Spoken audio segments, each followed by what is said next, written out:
बिस्मिल्लाहिर्रहमानिर्रहीम।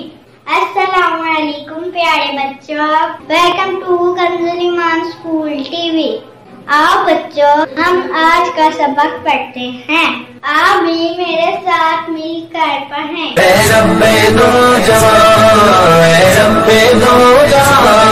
हर शय में तेरे जलवे, हर शय में तेरे जलवे, हर चीज तेरी पहचान।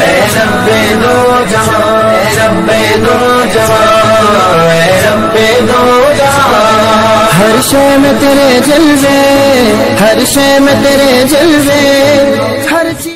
Assalamualaikum, welcome to Kanzul Iman School TV. Dear children, today we will do the planner of day 37.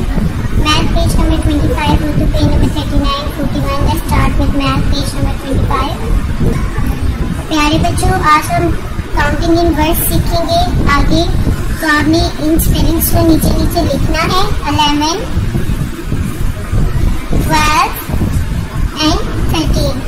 आपने इसको लाउडली रीड भी करना है और इसको याद भी करना है और इसको बार बार लिखना है क्लास वर्क में और होमवर्क में।